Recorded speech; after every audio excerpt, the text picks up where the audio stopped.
Hey guys, Kevin here to bring you a brand new video where I'm here to talk about a film that's quite a lot different from what I've usually seen, quite a lot older from what I've usually seen, that's for sure, but it's also a film that I think should not be missed out on, honestly. This is an older film, but I think it's a film that is highly influential and paved the way for a lot of movies to come.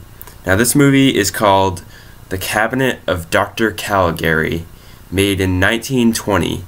Now, if you haven't watched this movie yet, I highly recommend you go watch it because it's got some very big underlying themes in it, and it became what is known as like what paved the way for horror films. It was claimed to be one of the first horror films ever. So yeah, definitely go watch it and come back and watch the rest of this video after.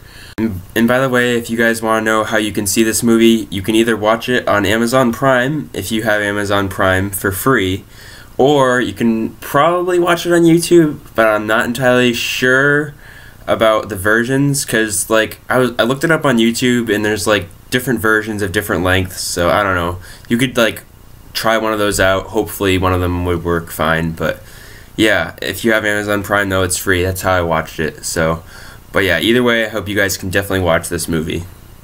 But I gotta talk about what this film meant, what I saw in it, like how amazing it is that it could display this many themes for such an old film, and like to think like old films could display these themes, which is like one of the #1 things that makes movies so great, is being able to like gain something out of it, like finding the message. I think that's so important to be able to have that, especially in that time, which I think was part of the influence for making films in general, especially those such films. Now, this film is basically about this guy named Dr. Caligari, who this guy named Francis tells in his story. A good amount of the movie is like a flashback. Sounds a little familiar, right? Like David Lynch almost, a little bit. But he tells the story in a flashback, basically, and it's the story about this doctor who has this subject who he controls, who he uses to basically commit murders. Now, what this guy is referred to as is, I can't pronounce it at all, but it's a somnambulist. It's, to define it in simpler terms, it's a sleepwalker, but they defined it as a somnambulist. That's the term they used in that. But it's basically this guy who is like sleeping a lot of the time, but I guess he commits murders like at night, like either sleepwalking murders or just at night, but one of the two. Basically what happens is Caligari is like this guy who chose to like try to like pull people in, manipulate people, gain them under his will, to try to help them by using this guy named Caesar, who's the sleepwalker guy, to tell prophecies of their future. But what happens is, hear me out, is that anyone who gets their prophecy told is subject to being killed that night. It's a trap. It's basically a trap. So this one guy asks, "How long do I have to live?" And then the sleepwalker answers, "Until dawn." I mean, and think about it, you can see why, because he gets killed by him. That's why. Now, I'm going to get into the themes in a little bit, but let me just explain what happened. Now, afterwards, they end up tracking Caligari down, they start investigating him, they figure out that he's been doing some wrong, and they end up getting him in a straitjacket, even though he mourned the loss of Caesar. But that was all kind of a story told in Francis's mind. So the thing about that is it can sometimes be a little distorted because his view of it was more of a rebellious view against it, and it goes to show that the way we perceive things is just so subjective. We don't know what the truth is because the truth, there's no defining the truth. The truth isn't the truth is meaningless because the truth is the way we think of it. It's what we see that's the truth to us. There's no clear-cut truth to a lot of these things. So the thing that happens is that this guy Francis, who told the story, was basically going crazy, rebelling against these guys, and ends up falling under Dr. Caligari, or AKA this asylum director's will. Now, the asylum director was actually Dr. Caligari in Francis's story. So he sees him as someone bad, but in the real story, he's supposedly someone good, but he sees him differently. So it's kind of up for interpretation, but I don't know. It was really interesting, though, because he was so, like, rebellious against them finally, and he ended up getting put in a straitjacket for that. And it just goes to show that, like, the one person who tries to stand out in the group ends up getting punished for it. I mean, it's just the way it goes, I guess. But there was like a debate over like who is truly the good one. I guess after you guys see this film, you could kind of like make your own interpretation on that. But was the good one Francis or the asylum director who was trying to help Francis through all of this? But he saw him as Dr. Caligari controlling everyone by being the asylum director.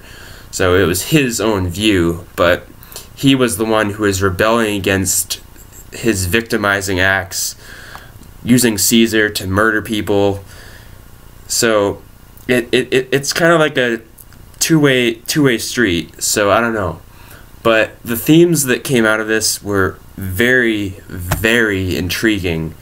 So what we basically get out of this is that I'm just going to say it right now. The movie predicted World War II with Hitler. Think about it. Hitler was someone who manipulated people under his will. He portrayed himself as someone good at first, I think. I think that's how it goes. And then he eventually victimized those people, just like Dr. Caligari did, by putting on this show, bringing all these people in, you know, like it's like an act. It's like an act to manipulate people. And this page I read that helped me kind of like interpret this better, partly because I watched this movie. I just finished it tonight and I fell asleep watching it last night, so this might be a little like, I don't know if it's completely true, but I mean, like, I didn't like get to watch the film that closely. I'm gonna have to watch it again because it's so like inspiring to hear about what's really going on in this film.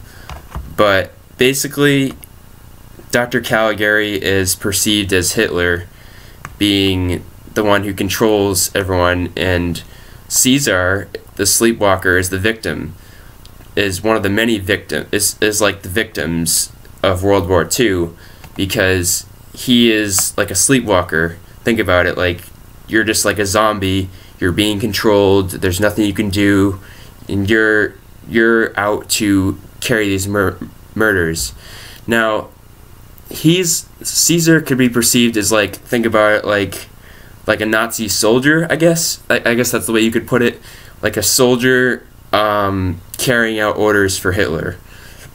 Killing people because Hitler told him to. And that's basically what he's doing, is he tells these prophecies and then he murders these people. So it's like, it's kind of like foreshadowing right there. But I mean, like, it's really interesting to see that, especially because this film was made long before World War II. It's a pretty crazy prediction for this film to be able to make. Just to say that, I mean, just to say that, like, people are being controlled like this and victimized and all this. And I think it's just incredible that a movie this old could convey this kind of message like this. I mean, like, it's just like any other cult classic, really. The only issue with it is, of course, it doesn't have sound. I mean, but sound films weren't big and weren't even coming around until the early 1930s, late 1920s. So, I mean, there's nothing you could do about that. But if you can get past that, I think you guys will like this film, hopefully. And don't make the same mistake as me and watch it when you're like falling asleep. Just watch the full movie, pay attention to it. I know it can be hard when, you know, all you can hear from the movie is just music. That's literally all you hear the whole time. And I know it can be kind of feel like painstaking to have to like read just to know what's going on, but it was a really compelling film after I finally realized what it was getting at, and I think it's just incredible for a film to do something like that. So I just had to get my thoughts out there about this. So I hope you guys have enjoyed this video about the Cabinet of Dr. Caligari, and I'll see you guys in the next one. Okay, so I know there's definitely some interpretations that I could be missing here as to what this film was trying to get at. So if you guys want to let me know what you think could be being conveyed in this film, you could let me know, because I know there's probably some aspects to this film that I didn't get at in this video, considering the fact that I didn't pay that close attention to this film and I really wish I had.